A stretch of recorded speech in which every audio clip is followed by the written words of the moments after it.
Seja bem-vindo ao EBDrops, o podcast de ensino cristão da Igreja Batista de Vila Euro. Eu sou o Helder e personalidade é igual escova de dente. Cada um tem a sua. É isso aí, aqui é Fátima falando, tudo bem com vocês? No programa de hoje, o que eu descobri? Dia após dia, eu descobri o quanto ainda preciso ser moldada pelas mãos de Deus. Tudo bom, pessoal? Aqui é o André, a bênção de Deus a todos vocês e guarde isso no seu coração. Nenhum de nós sabe o quanto é difícil ser bom até que decide não mais praticar o mal. Beleza. Bom, pessoal, estamos aqui hoje, então, no nosso episódio de número 7. Mais um episódio sem o Lucas, gente. O Lucas está de licença paternidade, está lá dormindo bastante, descansando, tranquilão, louco da vida para voltar aqui para o EBDrops. E eu espero que ele ouça isso logo para ele poder vir brigar comigo. Bom, gente, então a gente está aqui dando seguimento no nosso Forma. Então, recapitulando, F, formação espiritual. O, opções do coração. Lá no Formação Espiritual a gente falou sobre dons. Depois veio opções do coração, onde a gente falou sobre aquilo que nos move, as nossas paixões.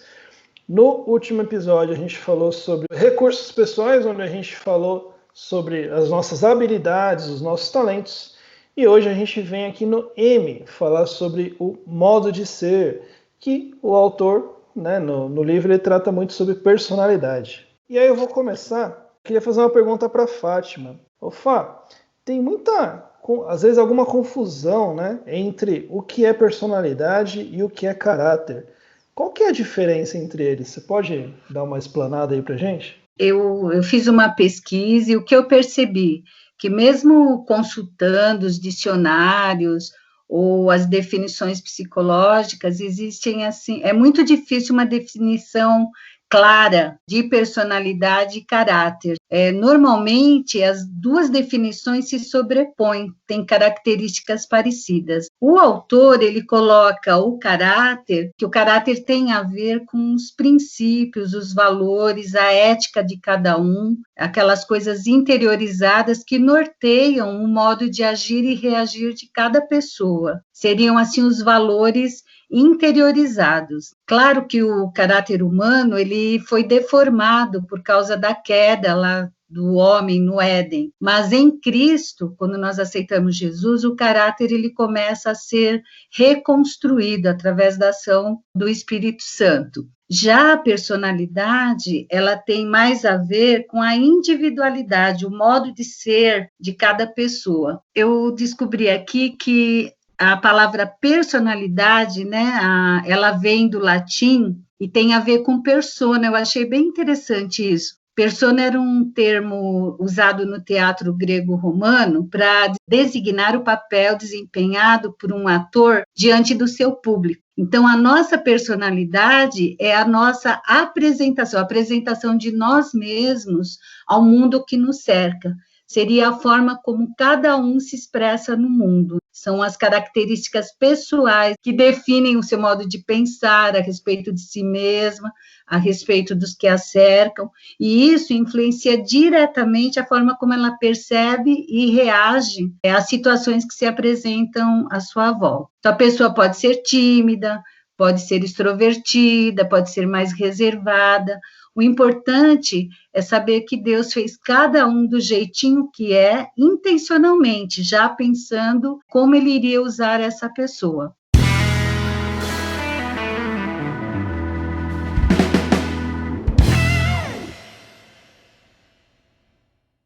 Legal, Fátima. Obrigado. Acho que agora está claro para todo mundo o que é cada coisa.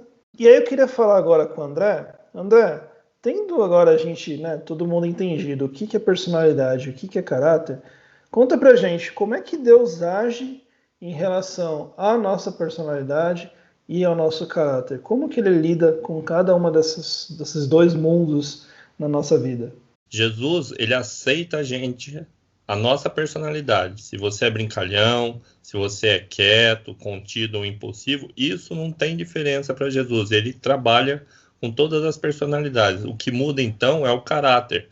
a pessoa era mentirosa, era adúltera, era lascívia, seja qual for a deformação de caráter que fira os princípios de Deus, deve ser restaurado e vai ser necessário para que você se torne uma nova criatura em Jesus. Só que vale acrescentar que essa mudança de caráter é a ação do Espírito Santo, é ele que vai gerando um constrangimento gradativo na pessoa.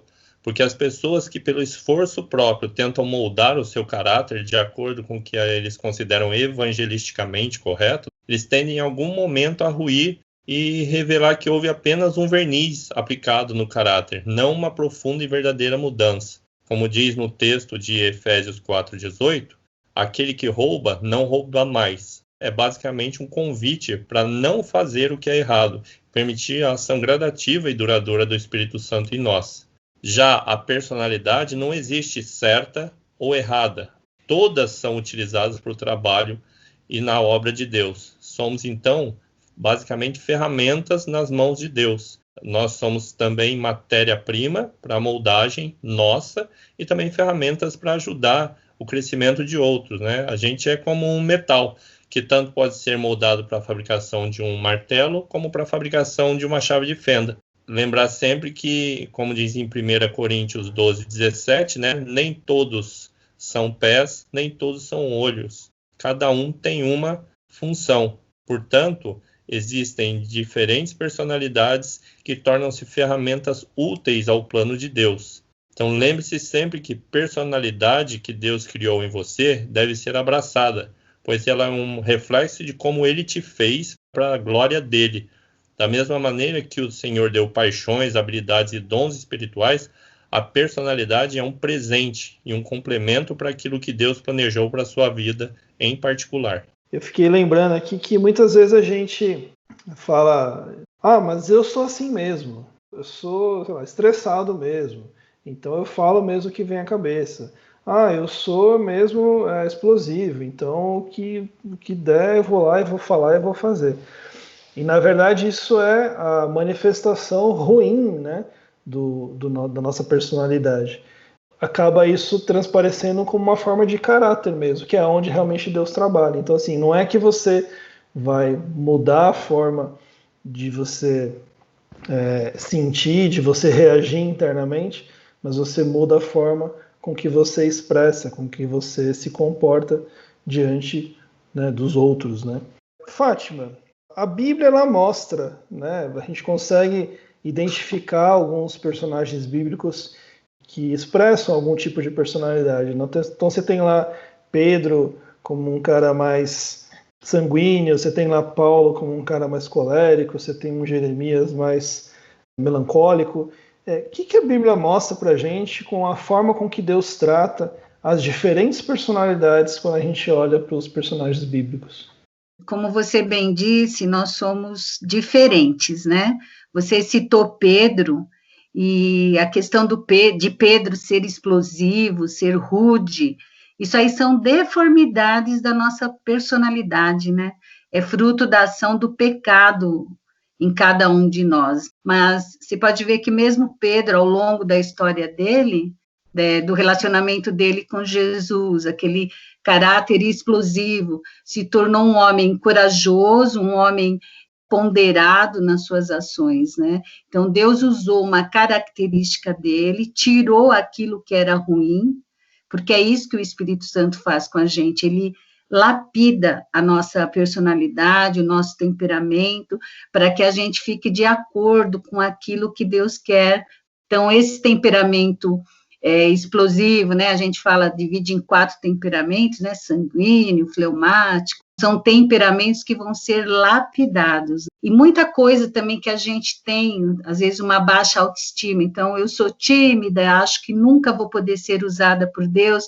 Deus, ele insere na gente, incute na gente uma coragem. Quando ele convoca, ele sabe quem a gente é, né? Aquela passagem de Moisés, eu cito sempre, porque foi um texto libertador para mim, né? Moisés não queria aquilo que Deus tinha para ele, mas quando ele entendeu que Deus que tinha feito ele com aquelas características, ele foi à frente. Ele poderia ter usado Arão, que era mais eloquente, mas não era Arão que Deus queria. Deus queria Moisés à frente. Então, mesmo as nossas limitações, elas são aperfeiçoadas diante daquilo que Deus tem para cada um de nós. Ele injeta na gente coragem, ele nos melhora e a gente consegue cumprir o propósito de Deus. E isso traz para a gente satisfação. Porque quando a gente tenta ser o que não é, a gente se torna ineficaz naquilo que a gente quer fazer.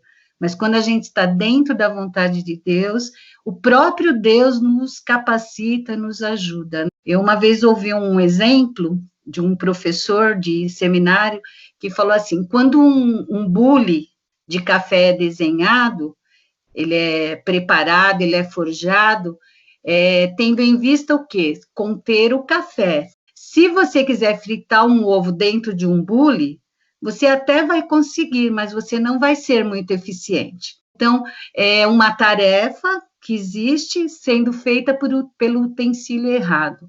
Então, dentro da vontade de Deus, a gente se torna um utensílio eficaz, um utensílio que vai dar frutos. Por isso, a necessidade da dependência de Deus em tudo que a gente faz.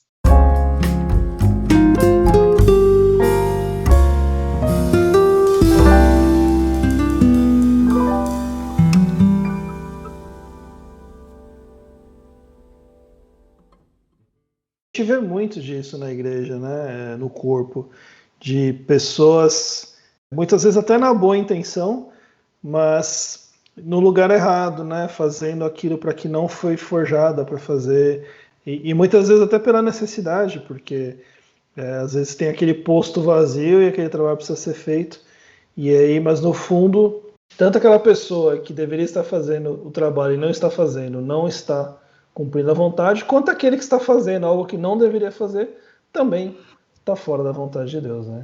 Indo aqui para o nosso último ponto, André, como é que a gente pode usar a nossa personalidade, né? Então agora que está bem claro o que é personalidade, como é que Deus trata, como é que a Bíblia relata, como é que a gente pode usar a personalidade como um indicador do nosso papel, né? Porque agora a gente está colecionando aqui coisas, ferramentas para ajudar a gente entender a vontade de Deus, né? Então a gente aprendeu sobre os dons, a gente aprendeu sobre as paixões, a gente aprendeu sobre os nossos talentos e agora a gente está falando sobre a nossa personalidade. Então como é que a personalidade entra no meio desse leque de ferramentas para ajudar a gente a entender a vontade de Deus para nossas vidas? A gente precisa, como você disse aí, né, primeiro ter humildade para reconhecer naquilo que a gente não funciona. E aí abraçar aquilo que a gente funciona. O livro, né, do Eric Ries, ele deixa algumas perguntas no ar que podem servir de pistas, né, para você compreender o seu modo de ser. O primeiro é como você se relaciona com outras pessoas. Então você tem que pensar nisso. Como eu me relaciono com outras pessoas? E como você responde às oportunidades, às situações que a vida te apresenta, né? Então, por exemplo, imagina assim, você está numa sala cheia de pessoas que você nunca viu. Você chegou numa festa, você conhece só o dono da casa, você não conhece ninguém. Qual é a sua atitude? Você, A, você busca se entrosar? Ou B, você acha um cantinho para se esconder e passar despercebido? São maneiras diferentes para a mesma situação e nenhuma das duas está errada. É o seu modo de ser. Num esquema bem simples de relacionamento com a pessoa, você tem as pessoas que são reservadas, são aquelas pessoas que hesitam a adentrar um grupo, são aquelas pessoas que são, ao contrário, extrovertidas. Ele se sente muito bem estando no meio das pessoas e conversando com a pessoa, né? Então, a pessoa que é reservada, geralmente ela é autocontrolada, e a pessoa extrovertida é extremamente expressiva. Existem pessoas, por exemplo, que têm um perfil mais cooperativo, outros que são competitivos, e aí usando essas prerrogativas, como é que a gente vai servir? Então você vai servir numa situação que tem alto risco, né? Então, se você é empolgado com novos desafios, você, por exemplo, pode pensar em abrir uma frente missionária, lidar com ambientes com obstáculos, dificuldades. Se você já é uma pessoa mais reservada, você é avesso à mudança, é cauteloso, então você provavelmente vai estar mais apto a organizar os eventos que costumeiramente ocorrem na igreja, que são projetos que já são fixos, né? Se você tem uma facilidade de lidar com pessoas, você vai trabalhar num âmbito de visitação, de capelania, visita a hospitais. Já se você gosta de projetos, né? Você gosta de planejar, esquematizar, então a ideia de servir num departamento da igreja, numa secretaria, num PG, todos têm função dentro do reino. Percebendo quais características fazem parte de nossa personalidade, a gente pode servir melhor e também nos sentir recompensados e satisfeitos, né? E ser humilde para reconhecer que se você não encaixa ali, permita que outro trabalhe no seu lugar e você se dedica àquilo que mais se adequa a você, porque o seu modo de ser reflete exatamente como Deus criou você para a obra que Ele quer que você realize.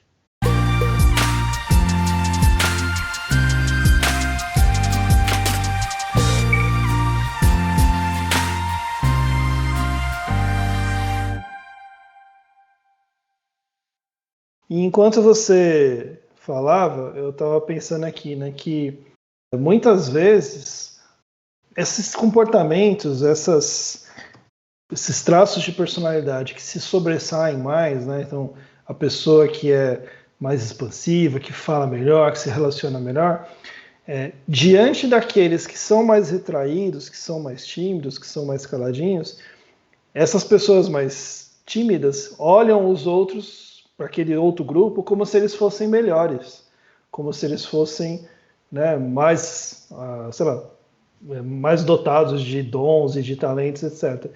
E a sua explicação e todo o contexto que a gente conversou aqui deixou muito claro que não, é só uma diferença, né? Assim como muitas vezes aqueles que são mais expansivos e que falam mais, se comunicam melhor, muitas vezes podem se achar que são melhores mesmo, que são dotados de mais talentos, de mais possibilidades, e também é uma mentira, é uma falácia, né? Na verdade, são apenas papéis diferentes e todos esses papéis se encaixam no corpo.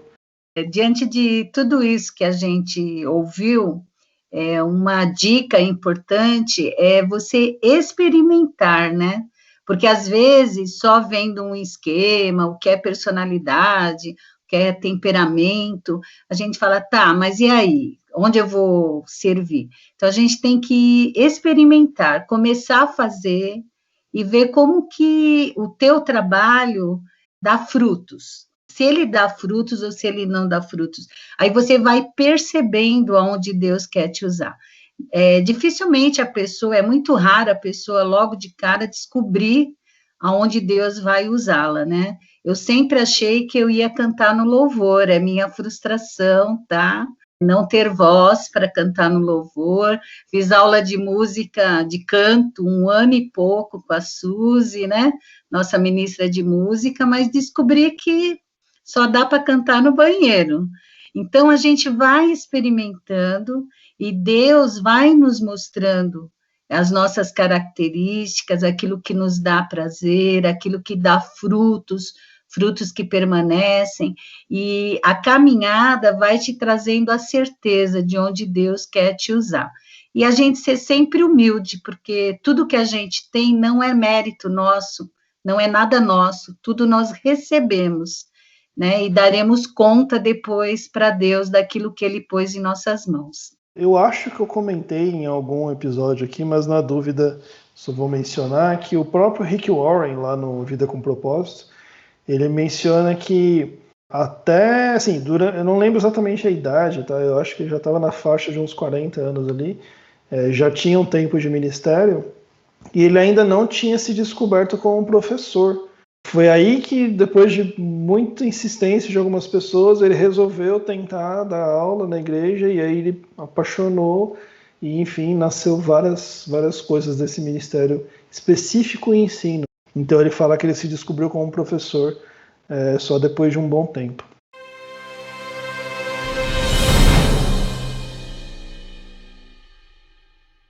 André, você tem alguma mensagem final para deixar para o pessoal? Como você bem citou, né, não existe para Deus obra maior ou menor, né? Aquilo que você falou, que as pessoas que ficam nos bastidores ou as pessoas introvertidas geralmente se sentem menosprezadas. Lembre-se que você está fazendo a obra para Deus e que tanto uma como a outra, tanto estar à frente como estar nos bastidores da igreja, você está fazendo para Deus. E ao fazer o melhor para Deus, o melhor que você pode para Deus, ele vai entender e é ele quem valoriza. É que nós, infelizmente, seres humanos, estamos habituados, né, numa vida em que a gente põe valor. Mas a gente tem que lembrar que nessa situação, quem põe o valor é Deus. E o importante é que você faça o melhor, se esmere para fazer o melhor, porque você está fazendo para o Senhor da Seara. E você, Fá, alguma mensagem final para o pessoal? Como palavra final, eu queria deixar o seguinte, né? Que cada um de nós, a cada dia, busque ser mais parecido com Jesus na questão do caráter, na questão da missão que Jesus confiou a cada um de nós, mas que também possamos colocar à disposição de Deus todos os nossos dons, nossos talentos, nossa personalidade, que a gente não venha tentar imitar ninguém, né? Que a gente seja imitador de Cristo, né? Daquilo que ele fez, daquilo que ele deixou para nós. E vá tentando, vá experimentando, até Deus confirmar aquilo que ele tem para a tua vida. E eu tenho certeza que você vai se sentir muito útil na obra e vai ter coisas para apresentar ao Senhor, né? Como um servo fiel, né? Que tem o que apresentar ao seu Senhor, que tenha trabalhado na obra do Senhor por amor a Ele, né? Como gratidão por tudo que Ele fez por nós. Amém? Como eu já mencionei aqui o Rick Warren, então eu queria deixar para vocês uma frase dele, que ele fala o seguinte: olha, como num vitral, as nossas diferentes personalidades refletem a luz de Deus em muitas cores, em muitos padrões. Então, Deus se manifesta, a glória dele se manifesta exatamente na diferença que nós temos de um para o outro. Imagina se fosse todo mundo igual a Fátima, todo mundo igual ao Helder, ou todo mundo igual a André dentro do corpo. Um monte de coisa não ia funcionar, um monte de coisa ia dar errado. Exatamente porque não teria os encaixes, né? O encaixe do bom de cada um de nós não se completaria dentro do corpo. Galera, obrigado Fátima, obrigado André por esse episódio de hoje. E semana que vem a gente vai fechar, né, o Forma, onde a gente vai falar sobre áreas de experiências. Então a gente vai ver como que as experiências podem também nos ajudar a entender a vontade de Deus para as nossas vidas. Então, galera, obrigado Fátima e André, e até a próxima. Tchau, tchau. Tchau, tchau. Tchau, tchau.